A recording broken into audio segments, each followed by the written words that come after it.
Hello lovely students, I am your maths learner Adesh Mathuria. If you are visit first time this channel, so please like, share and subscribe. Thank you. Now today I am going to start question number 8 of exercise 3.2. आपका page number 31 पर NCERT की latest book में ये question चल रहे हैं, दिया गया है। ठीक है बच्चों, तो देखिए क्वेश्चन नंबर 8 आपका क्या है, which of the following numbers are prime. ये आपको 4 नंबर्स दिए गए हैं अलग अलग ABCD, तो इनमें बताना है आपको कि कौन सा नंबर प्राइम है, कौन सा प्राइम नहीं है। तो देखिए बच्चों, हम ए पार्ट को पहले लेके आए हैं और इसका हमने रीजन भी बहुत अच्छे से लिखा है, जिससे कि आपको समझा पाए कि ये क्यों प्राइम है। तो फर्स्ट पार्ट में 23 और हमने यहाँ लिख दिया इज प्राइम। क्या लिख दिया हमने बच्चों यहाँ पर, इज प्राइम। और यही आपका हो गया आंसर। आपको एग्जाम में इतना ही लिखना होता है कि प्राइम है या नहीं बताना है, वो लिख दीजिए। अगर प्राइम है तो लिख दीजिए इज प्राइम, प्राइम नहीं है तो लिख दीजिए इज नॉट प्राइम। ठीक है बच्चों, आंसर देने का ये तरीका है। लेकिन अब ये प्राइम क्यों नहीं है, देखिए बच्चों, इसके फेवर में हमने रीजन लिखा है बिकॉज 23 बराबर 1 गुणा 23, यानी कि 23 के अगर हम फैक्टर करेंगे तो 1 मल्टीप्लाई बाई 23 ही रहेगा। ठीक है ना, that is factor 1 and the number itself, मतलब जो नंबर है वो और इसके साथ में 1, यही दो इसके फैक्टर हैं। ठीक है ना, एक तो ये स्वयं का नंबर है बच्चों और 1 सभी का फैक्टर होता है तो इसके साथ 1 है। इसके अलावा हम 23 के अगर फैक्टर करना चाहें तो और हमें कोई भी फैक्टर 23 के नहीं मिलेंगे।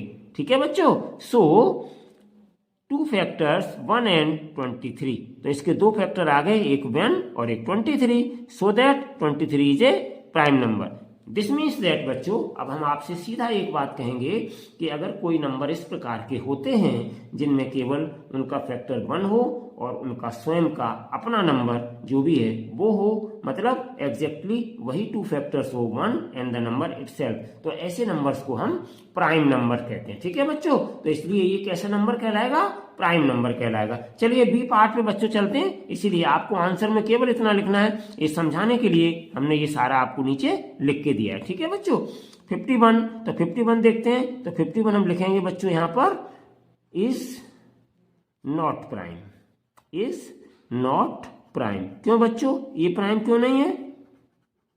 देखिए इसलिए नहीं है, इसका रीजन हम आपको इधर बताते हैं, यहाँ ध्यान से देखिएगा। इसका रीजन मैं इधर लिखे देता हूं।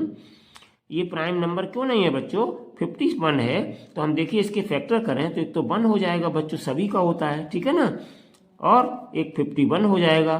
ठीक है ना बच्चों, ये भी अपने आप का नंबर होता है। लेकिन इसके अलावा एक इसका फैक्टर 3 भी हो जाएगा बच्चों, ध्यान से देखिए, और एक इसका फैक्टर 17 भी हो जाएगा।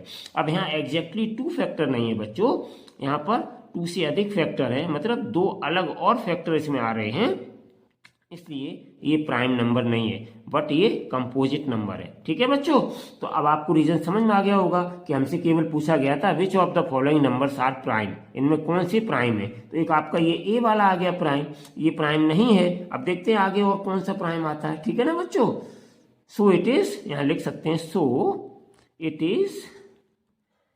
Is not prime. ठीक है बच्चों, इट इज नॉट प्राइम। अगर आपसे पूछा जाए अगर प्राइम नहीं है तो ये कौन सा नंबर है, तो ये आपका कंपोजिट नंबर भी है बच्चों, ऑड नंबर भी है। ठीक है, चलिए अब नेक्स्ट हम चलते हैं बच्चों अगले पार्ट पर।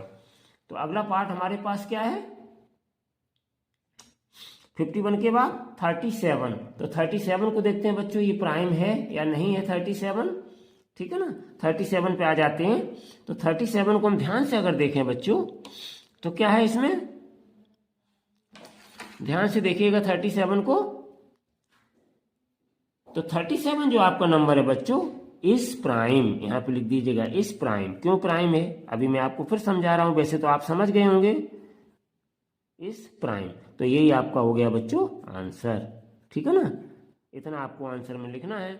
और ये भी आपका प्राइम नहीं था तो ये आपका आंसर हो गया, क्योंकि ये प्राइम नहीं है लेकिन ये भी आपका आंसर ही है बच्चों। ठीक है ना, तो देखिए ये प्राइम क्यों है, इसको मैं इधर देखता हूं आपका, तो यहाँ पे मैं इस साइड में इसको कर रहा हूं, आप ध्यान से देखिएगा बच्चों।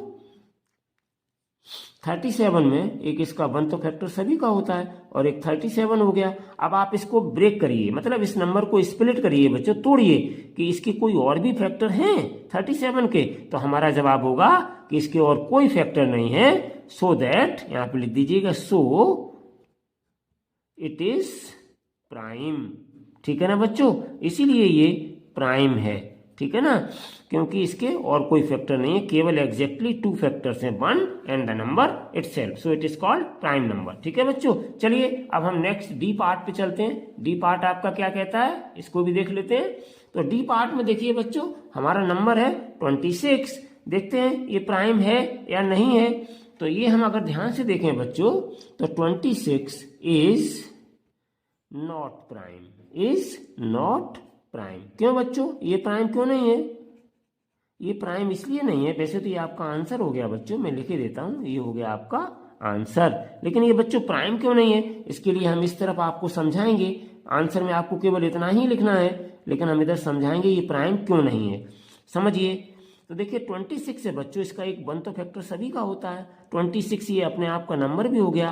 और देखिए बच्चों, ये लास्ट में 6 डिजिट है, इसका मतलब ये बता रहा है ये 2 से डिवाइड हो जाएगा, इसका मतलब ये किसका 2 फैक्टर हो गया, और बच्चों ये किसका 13 फैक्टर हो गया। तो देखिए इसके 2 से अधिक फैक्टर है, सो ये कंपोजिट नंबर है बच्चों, ठीक है, इवन नंबर भी है ये, लेकिन प्राइम नंबर नहीं है। तो इस तरीके से बच्चों आज हमने आपका ये क्वेश्चन नंबर 8 फिनिश किया। इसके बाद नेक्स्ट वीडियो में हम बच्चों क्वेश्चन नंबर 9 आपके लिए बहुत जल्द लेकर फिर उपस्थित होंगे। तब तक आप लोग खुश रहें, स्वस्थ रहें, मस्त रहें, लेकिन एक बात का ध्यान रखें कि वर्क अपना कंप्लीट साथ ही साथ करते चलें, जिससे कि कोई भी आपको प्रॉब्लम ना हो। Thank you so much for watching this video. Take care and bye bye.